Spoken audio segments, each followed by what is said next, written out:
Après son lancement le 25 septembre dernier, les précurseurs de l'initiative citoyenne Notre Voix compte descendent sur le terrain pour mobiliser la jeunesse et la diaspora autour de leurs idées. Premier acte de cette descente dans l'arène des citoyens jeunes béninois, c'est ce mercredi, c'est à travers un after-work.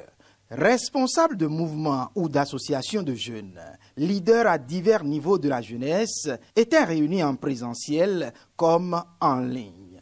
L'objectif est clair. C'est de rencontrer les cibles prioritaires, les leaders de jeunesse et également la diaspora pour discuter de la stratégie de mise en œuvre, puisque les jeunes leaders et les leaders de la diaspora sont essentiels, sont des maillons de la stratégie de mise en œuvre.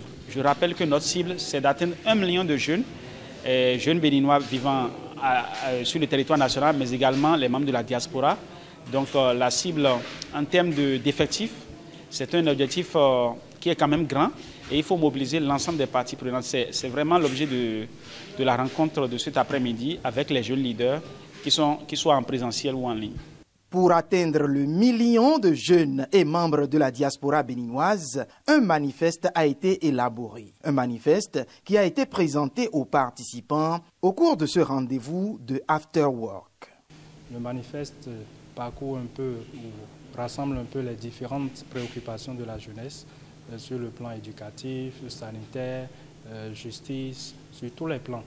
Et donc il s'agira pour chacun de donner son avis par rapport à l'état de notre pays et sa vision pour les 5 prochaines années. Et au final, le résultat sera étudié, compilé, et nous allons ressortir les 5 priorités majeures que nous allons porter à la connaissance des gouvernants. Cela sera notre plaidoyer pour l'inclusion de la jeunesse et de la diaspora.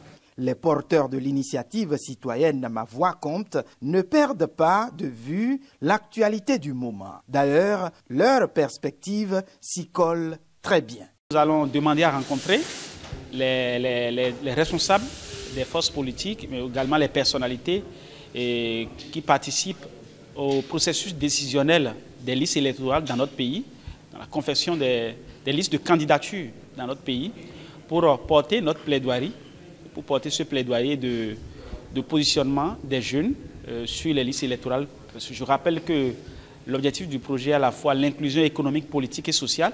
Et donc, l'agenda politique nous oblige à faire cette démarche-là vers les organisations politiques. Décidés qu'ils sont de faire entendre désormais la voix de la jeunesse et de la diaspora béninoise dans les instances de décision, ils appellent à la mobilisation des uns et des autres autour de cette noble initiative.